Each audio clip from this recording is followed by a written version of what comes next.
Okay, welcome back to vlog number 30 of The Turtle and the Tiger. Last episode we were at Heron Lake State Park in New Mexico and couldn't quite decide exactly where we're going to go next. We're going to tell you this time around we're heading to the Jicarilla Apache Reservation, Indian Reservation, which I guess you would say is located, the area, the main town within it is Dulce, D-U-L-C-E, New Mexico. So we left Heron Lake State Park, went the back way, which is sort of a southern and then western and then northern loop around the back of Heron Lake and the associated lakes in the state park, and headed up into the Jicarilla Indian Reservation. Now, what's so unusual about this reservation is it's another country. They have their own laws, they have their own way of doing things, and the whole reason we thought about going to this place in the first place was it offered a lot of fishing opportunities and camping opportunities in a sort of a unique way. When we got there, in order to camp at some of these man-made lakes they have on the reservation, you have to buy a fishing permit. Yeah, it's thundering in the background here. You have to buy a fishing permit in order to camp. You can camp for free, but you have to have a fishing permit, which I thought was unique. Now, they allow you to camp up to 14 days in any spot within the reservation, again, if you have this permit. So the first place we went off to was the Jicarilla Apache Nation Reservation, and I believe it's their fish and game department on the reservation.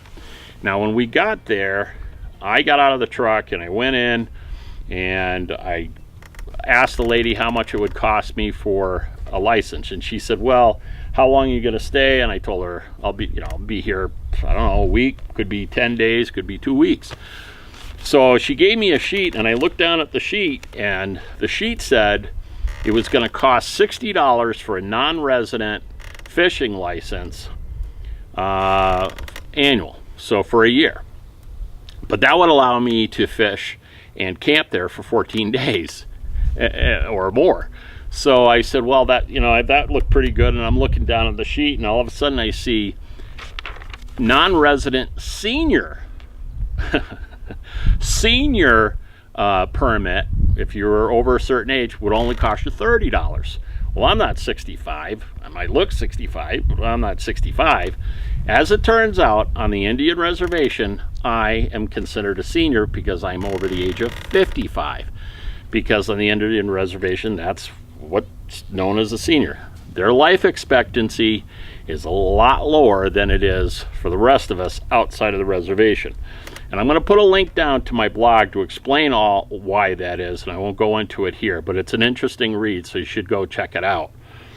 So I got the $30 permit. I go up and talk to the wildlife biologist. He gives me all these clues on what to use and where to fish, etc., etc. As it turns out, I'm going to give you a spoiler here. At no time on the reservation did I catch a fish.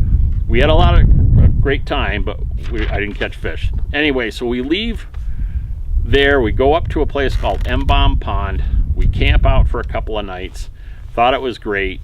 Very, very private. Not busy at all. After that, I started doing a little research, and I said, well, honey, let's go over to the Navajo River part of the reservation, which was north of where we were. Dulce was actually north of where we were, and then the river itself was north of that. So we took off. As we go through town, you get a little fuel, get a little groceries, go out to the river, and we go along the Navajo River down. You go down into this canyon, you follow the river down towards the west, and along the river in different spots you can pull off and camp and fish. So we looked at a few spots and they looked pretty good. There was nothing that we were thumbing our nose at. It was just like, let's go a little further, a little further, a little further. We have time, we can always come back.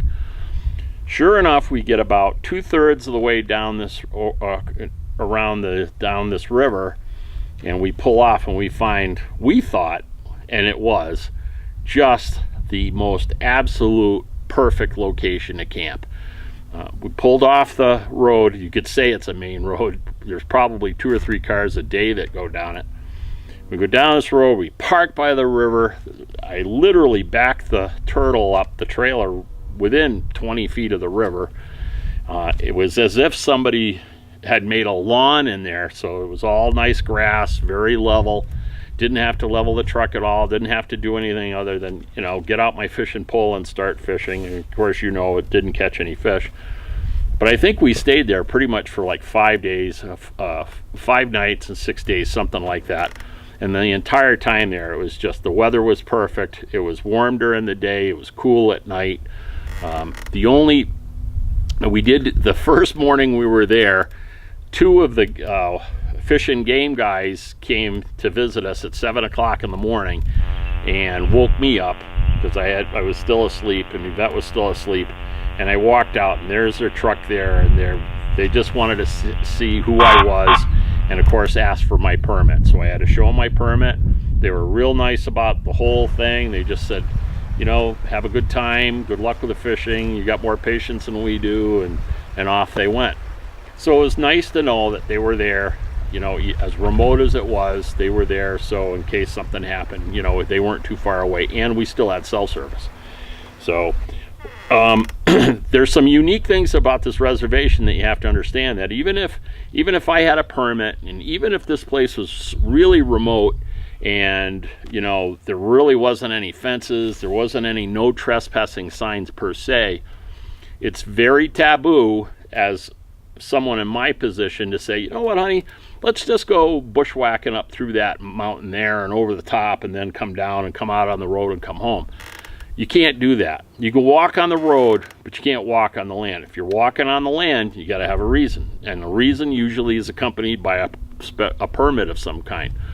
Not a fishing permit. If you're hiking out in the woods, it would have to be a deer permit or an elk permit or something like that. So we had to kind of be careful what we were doing there. If I wanted to just go for a walk down along the river, I just took my fishing pole with me and my permit in my pocket. Even if I didn't have a place where I could fish, even if it was just sort of a walk, that's the kind of thing you had to do. So a little very kind of unique characteristic, but I did do some aerial photos there, and I think you can tell it was very quiet, very, very peaceful, and I almost feel like I could feel the clock turning back almost on the aging process while we were sitting there.